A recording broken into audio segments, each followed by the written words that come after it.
organization, we are only as good as how we're developed, right? Well, yes and no. We've come so far in the past 5 years in learning new ways to motivate, innovate, and stimulate the desire to be challenged. And most importantly, feel valued and make those around us feel valued. Programs like the Main Force Development Program, which consists of both O's and E's, the Innovation Program led by Lieutenant Colonel Jack Decker. These are the types of things that promote change and self-identify, organically, by the way, what we can do to progress.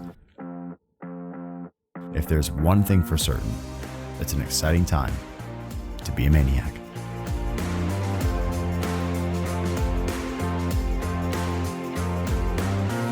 I'm Master Sergeant Andy Sinclair, and this is episode 53 of the MAINEiac Radio Show. Chief Master Sergeant Stan Niedorowski is sitting here with me, and he's got some things to say. And we're excited to hear from our new Wing Command Chief. Okay, let's do this thing. Thanks for doing this. I know it's kind of last minute. I asked you literally yesterday if you could do this. No problem. But yeah, so big weekend coming up. What's going on this weekend? We do have a big weekend coming up. We've got a change of responsibility ceremony going on Saturday, and that's going to commemorate, if you will, Chief Cody taking over as the state command chief for Chief Osgood, and then myself taking over for Chief Osgood as the wing command chief. So, kudos to Chief Osgood for the last, must be 6 months or so plus dual hatting in that position, or those positions. And so that'll be a big time thing for us this weekend. And then even bigger to me, of course, is Chief Osgood's retirement, commemorating 33 plus years of service out here, mostly as a DSG, right up until he became the wing command chief. He finally got on as an AGR then.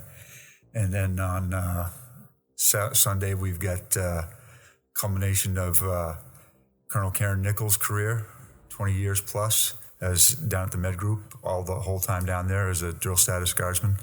And she'll be turning over the reins to Lieutenant Colonel Howard Jones. Is she a doctor on the outside? She's a PA, I believe, on the outside. Yeah. And is he a doctor? He is. He is. Okay. Yeah, Doc Jones. Yeah, Doc Jones. I guess I forget about that nickname. Yeah. So with this weekend, with your ceremony with Chief Osgood, is that a change of responsibility? It's what they're calling it, that change of responsibility. We're just going to assume the way we're going to play it off. Again, to our knowledge, never been done before, where you have one person relinquishing the state and the wing command chief positions at the same time. So Chief Osgood came up with a great idea of doing this all at once. So we're going to have the tag, and we're going to have Colonel Barras up on stage.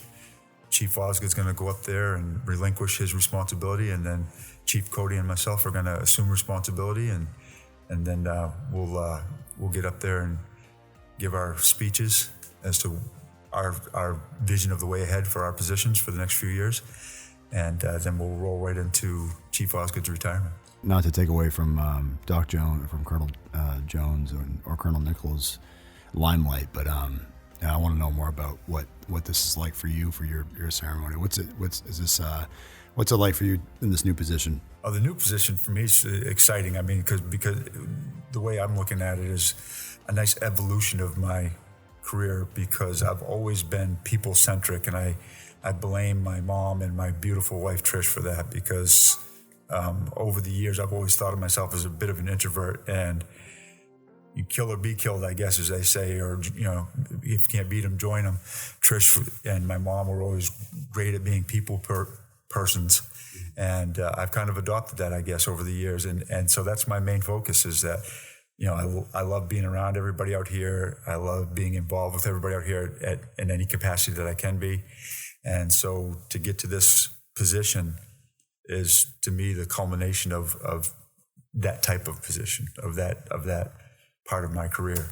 So I'm going to jump in with both feet and do my best for the next few years for this wing and for everybody out here, the MAINEiac family, and see where we can take it. And well, you come from a unique background anyway, because you were first of all, you started off active duty, right? And you, not only were you active duty, but you happened to be lucky enough to be active duty in this state back when we had an active duty component here. Right. So and then you joined the Guard, and it wasn't, since I've been in, and growing up you worked with my dad for a long time, but you were in comm and you were kind of in one of those positions where not everybody, including myself, even to this day, really know what guys like you do in those positions, but I just know it gets done and it gets done well. What do they call that? Kind of like the behind the scenes kind of things. A lot of the same thing with the maintainers. Like you just know they do really, really well because the jets are flying. Right. So if I pick up a radio or a phone, I know that comm's doing well keeping us keeping us taken care of. Right? Yeah. Right. So to see, like you just said, kind of stepping out of your, I guess in a way, your comfort zone because of your personal life influences or influencers. Right. That's pretty cool because you are. I can't think of a more contrasted position or contrasted scenario where you go from being where you were in comm behind the scenes to now you're the highest ranking enlisted member of our wing, which is awesome. And you represent us. You represent all of the enlisted force in the wing to make sure we're taken care of and that our needs are met. Yep. But I've heard stories, again, partially because I have family that you've worked with up in comm, and then obviously word of mouth from other people as well.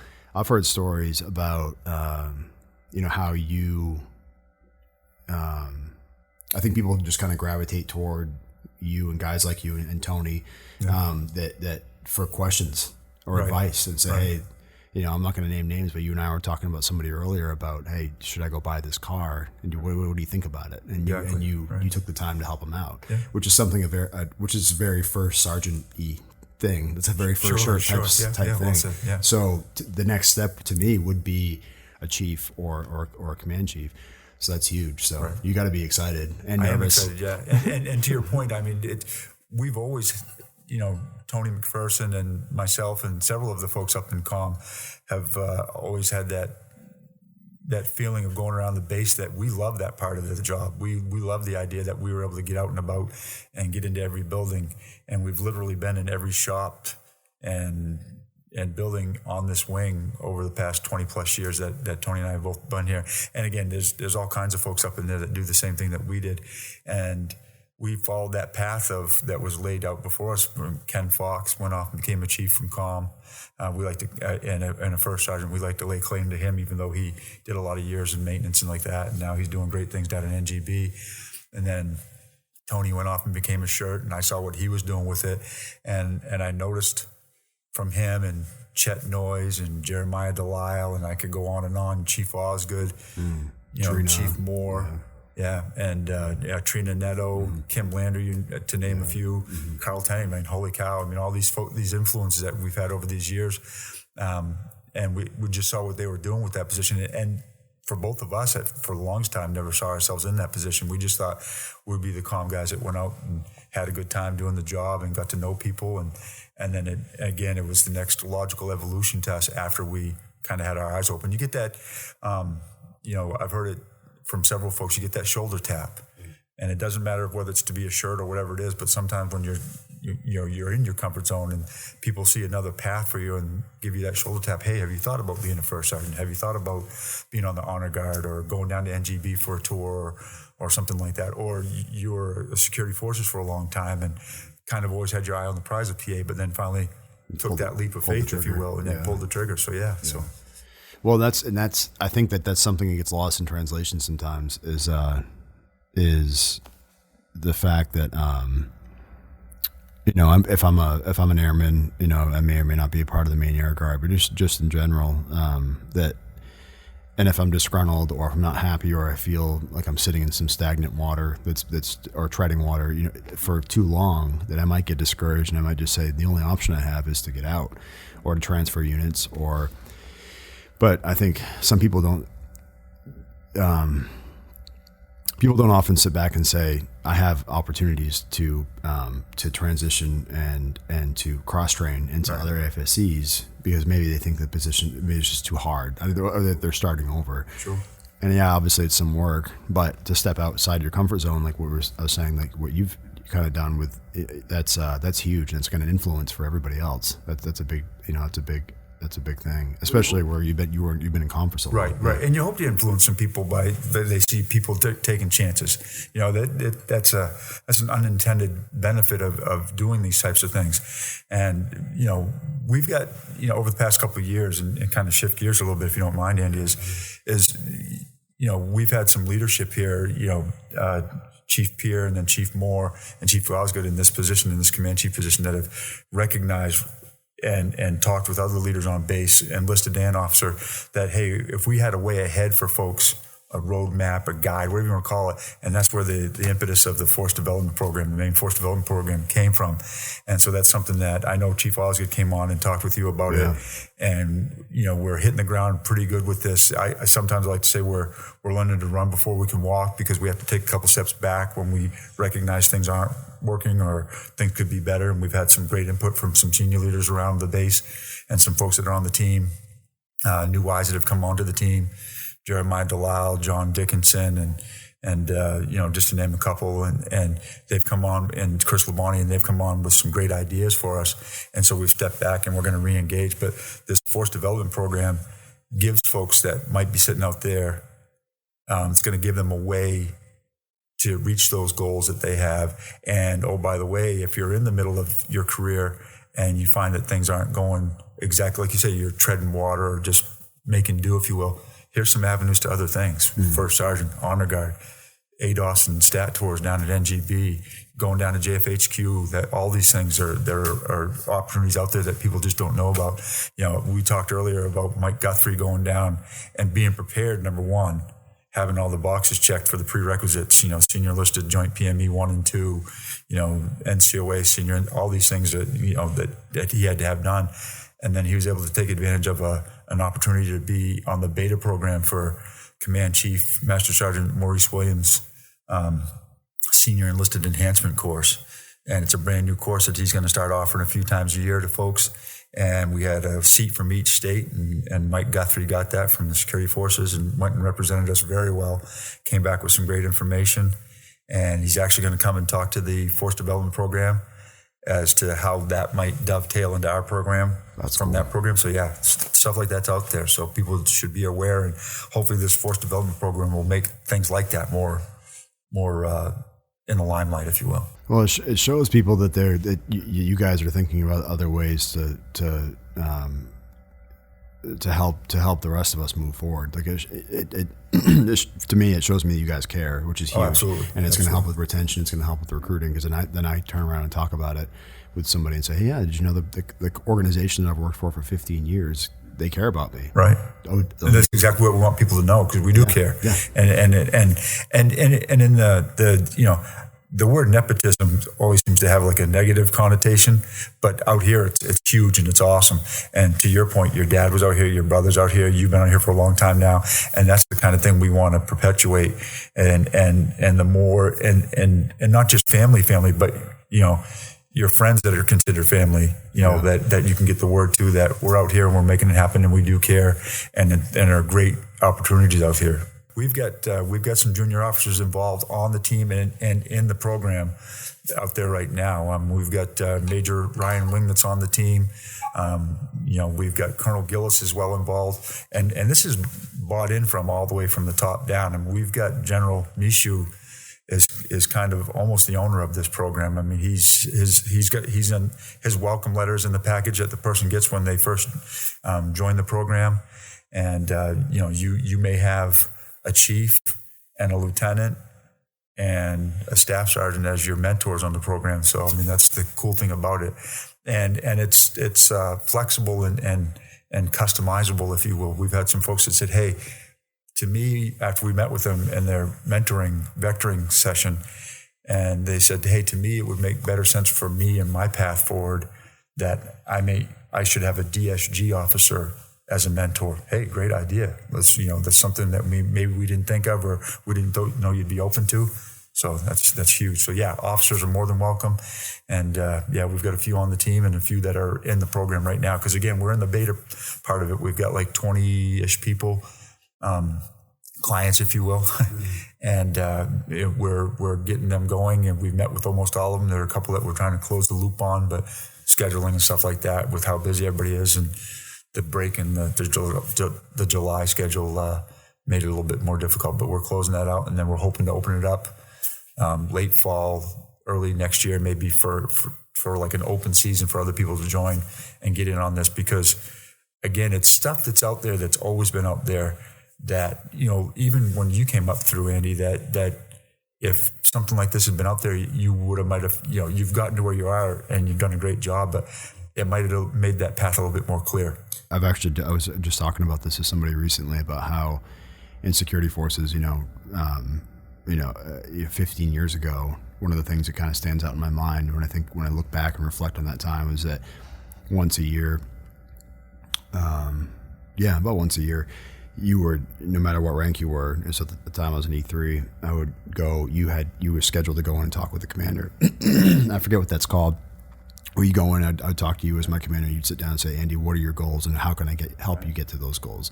That was cool. I remember that really stands out in my mind to sit back and say, okay, well, in 5 years I want to be here, in 10 years I want to be here. And then the colonel would say, okay, let's work on this and let's try and do this. Maybe you should go do your CCF. Maybe you should start running more and get your butt out in the track or whatever.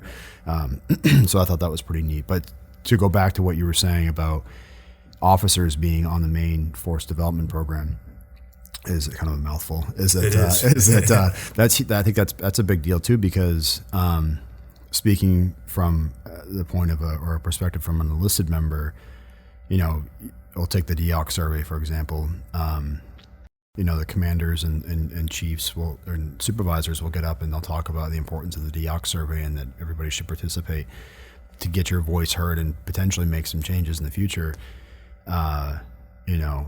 So that's a good example because you have both O's and E's invested and involved in promoting it. If you have just one or the other, in my opinion, sometimes you might think that Chief Niedorowski and Chief Osgood or Chief Cody could get up and talk about, hey, this is the importance of this program A. But if you're not hearing that from your top leadership, the brass essentially, you may think, is it going to go anywhere? What's it really mean? But so if you have young officers that will be our leaders someday in those commanders positions and roles, and you have current commanders in those roles that are vested into this program that you guys have, I think that's huge, and it says a lot that would say a lot to me if I was a new airman or even now, if I went in and said, holy crap, General Mishu's in on this, Colonel Gillis is in on this, Major Wing, who's a young officer, is in on this. That's huge. Right. And that's how we pitched it. And that's when Chief Osgood, really got the ball rolling on this. I mean, they had done like a pre-launch a couple of times, if you will, in the past couple of years, and then it stalled once or twice, but never died because it was something that so many people believed in. To your point, and it was senior leadership that really got behind it and made it happen and helped make it happen for us. And and we had, like you say, the O and the E side both, so and that's huge. And again, not to beat a dead horse on it, but we've got several junior officers that are involved with the team, and we've got several junior officers that are involved from being involved in the program as mentees, if you will. And we've even, we've got a chief that's on the team that's one of our mentees. He was part of the program, part of the beta program, that he was in the eligibility group, if you will, when they opened it up. And he said, hey, I would love to be on this to see, here I am. I've made chief, but what else is there up for me? I've been pretty single-minded right now and single, soul-centric on what he's been doing for the past however many years. And, I'd like to see what else is out there for me. So now we've got a path forward to what his goals and aspirations are for him. So, and I think that's great. Just don't let him talk to Lieutenant Stevens. He'll try and convince him to commission. Yeah. Yeah. That was a huge leap of faith. You talk about taking a leap of faith. He took that was a huge reset button for him. Yeah. And I would say so. Kudos to him for doing it. Yeah. Exactly. That's awesome. So other than, continuing the legacy that Chief Osgood has kind of laid out, what are some other goals that you have, that you foresee you putting on your plate for the next couple of years? Sure. Well, the main force development programs are one of the huge things because force development for me is how we get our people and keep our people. So that's one of the big things for me. And then another one is, I've always been big again, getting back to because being people-centric is the wellness of our people. And because we need them to be ready. We need them to be ready at almost a moment's notice. And so that, to me, that's physically, mentally, spiritually, all-encompassing in that. So, letting them know that we care and that we have programs that can help with whatever it is, because it might just be something as simple as, we've talked about the MAINEiac to MAINEiac program where, that's out of Drew's office, and it's a team of volunteers from around the base that have talents or even just a strong back like me that, that's my best talent is that, hey, I can come help you move something or whatever. But, we've got programs like that. And so that helps people be ready and anything like that. And then another one is innovation. I know we talk about innovation and it's all over the map with it. And Colonel Decker does a great job of running as our innovation officer and running that program. And we've got some great ideas from all around the base.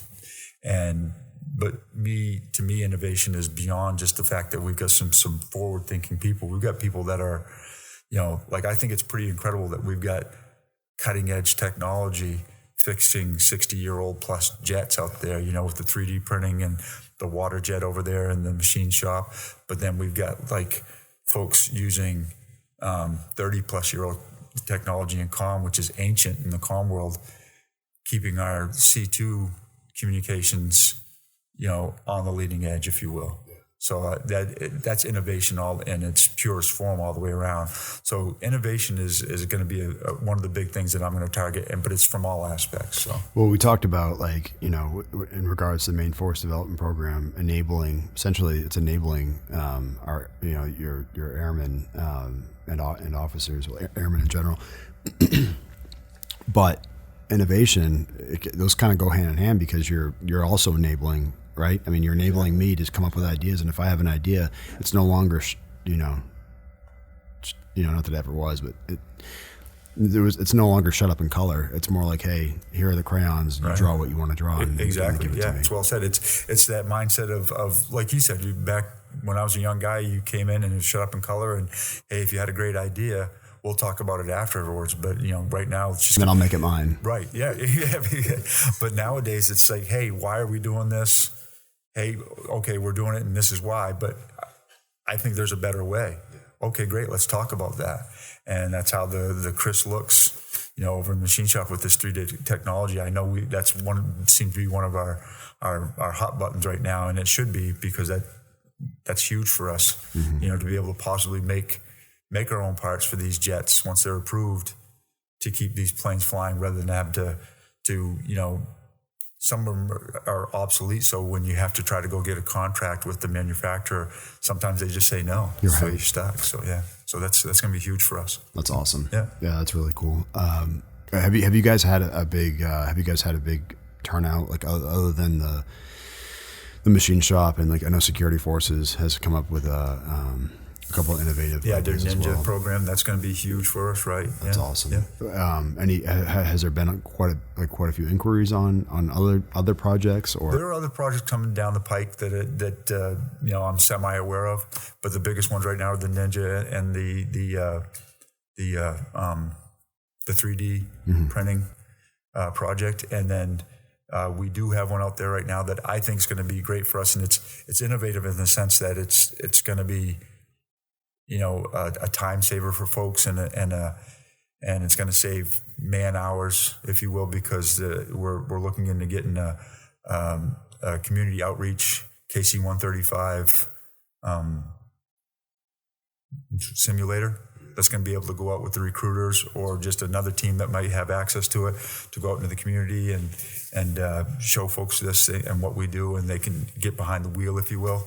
And, so that'll be a big tool for us, a recruiting tool and again, part of the innovation project and process. That's cool. Yeah, that's awesome. Yeah. I know we've had Colonel Decker in here talking about it, the process and how it works. And, I just hope, we could try and encourage everybody to come up with their ideas and get them in, because like I said before, sometimes, and, going back to the DEOX thing or to really, that nervousness barrier between young airmen and their leadership, it's kind of cool because you almost kind of see that dwindle away a little bit. Where it is dissipating. That's a great way to, you're saying it's dwindling. That's a great way to put it because, I remember as a young, I didn't know who my wing commander was when I was active duty. And if you saw him, if you saw him, you were scared to death. And if you had to go see him, you better be scared to death. Exactly. I could see that being, and that was a big learning curve coming up here. It was like, I was a staff sergeant. Every time Chief Pierre would walk in, or Colonel Young, or at the time Colonel Farnham would come in, it was like, uh-oh. But then I quickly learned, I had to learn that it was, that was just a common occurrence. Right. But I think in order to, and you guys, it's neat to see the change, because in order to change, you're going to need that culture change, where if you want to progress, you've got to take these innovative ideas, and you've got to help these airmen and show them that you do care and that they do matter, and they're going to feel valued, because they are. Well, what it's set up to do is to make that person be the best, whatever it is they want to be, their goal, to help them get there. Chief Osgood likes to use the analogy that when he came in, he wanted to be the best maintainer / crew chief that we had in the main guard and possibly the air guard period. And, that was his goal. And hey, we're here to help you do that. We're the program's not strictly for whatever he thinks is the rock stars that are going to go on to be the command chief or the wing commander or whatever. It's their goal. It's their and we're going to help them make it an attainable goal for them. Here's your path. Here's some mentors to help you out. We assign you 3 mentors. That's customizable. Again, like I alluded to before, that, hey, it makes more sense to me to have this person or that person, or at least that position, be a mentor for me. And hey, we'll help you out with that, and we'll get you going down the right path, and to lay it out. Because again, like we talked about a little bit before, Andy, is that, even in your time, when you came on, and definitely in my time, you had people that helped you along the way for sure. But here's a program that gives you everything right in front of you, and it's not it's not a time drag, because it's all stuff that, you've got mentors and supervisors and leaders in your life that are doing these things anyway, but now here's just it all in one package. Literally. So that's helpful, I think, for sure. So with programs like the Maine Force Development Program, there's really no excuses. Like I could come in and say, hey, Chief, like, what do I need to do? Like, what do I need to do this? And this is my idea, but can you help? Maybe you could tailor it a little bit and say, no, maybe you should do this. Maybe you should club a class, Andy, instead of going full out and trying to do an 8-week course or a 6-week course. And then at the end of the day, if I don't do that, and then I don't reach that goal, we can both sit back and say, well, we said this, we talked about this, and you didn't do it. I was like, oh, well, that makes sense. Yeah. It's like, well, I have a dirty kitchen because I didn't clean the dishes. It's like, if you want a clean kitchen, you got to clean the dishes. Right. So that's cool. I think that's huge, and I think that everybody should take advantage of it, or at least look into it. Especially now that we've had. How many people have you had? I know Nina went through, right? And yeah. Nina Z's gone through it, and again, they're in the midst of it right now. We've got everywhere. Nina Z's in it. We've got young Jack Henry Decker up in Comm. He's brand new to us, and he jumped right in the program. Staff Sergeant Dan Fiveland's in the program. Chief Niedorowski's in the program, and he's the one I alluded to before. He's as Colonel Stroop put it, he's not only he's not only on the team, but he's a client. And so I thought that was kind of funny. But, that's awesome. So he came into his vectoring meeting and with eyes wide open and just ready to take it all in. And because, he's had a stellar career and he's in a well-deserved position, but he's looking for more, and he wants to know what else he can do. And here's what I aspire to do. And we're helping to help lay out a good path for him to at least have the path to it. Well, he'll be in your position someday. I can only imagine. He's great. Yeah, he's young. He's younger. Yeah. And he's already working at the regional level, right? That's what he's doing. Right. So that's what he said. He said, "Hey, look, I've been a firefighter and I've been safety now, and so I'd like to know, how can I get And the command chief. I think he was an active duty load master, So I think, too. He was. Yeah. Right. Yeah. So he's only 40. I think he's 40. I don't want to give the secrets away. Yeah, exactly. Yeah. It's something we can't talk about. Yeah. That's awesome. Yeah. I appreciate it, Chief. Is there anything else you want to add? Any kind of charge? Yeah. Well, I just wanted to let everybody know that I'm, looking forward to the next few years plus. Super humbled and grateful for where I'm at, and doors wide open. I know that's a cliche sounding thing, but the door is literally wide open. I love to see people come through the door. Love to help the folks out with whatever it is they might, hey, if you need to know where finance is, hey, I know where finance is. If you need to know what the next step is on how to get down to an ADOS or a stat tour, let's talk about it. So yeah, wide open for that. Force development, innovation, and the wellness of our folks are all huge to me. Those are going to be my big rocks. You'll hear it again on Saturday in my little speech at the change of responsibility. I'll elaborate a little bit more, and appreciate your time. It's going to be at Building 499. It's going to be semi-outside.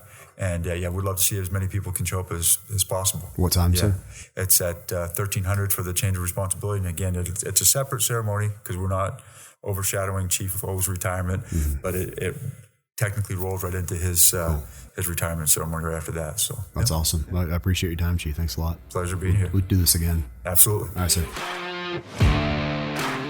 Again, congrats to the three chiefs, Chief Osgood, Chief Cody, and our guest today, Chief Niedorowski, on their accomplishments. Congrats to Colonel Nichols and Colonel Jones on their new endeavors as well. Have a safe and happy drill. Be on time.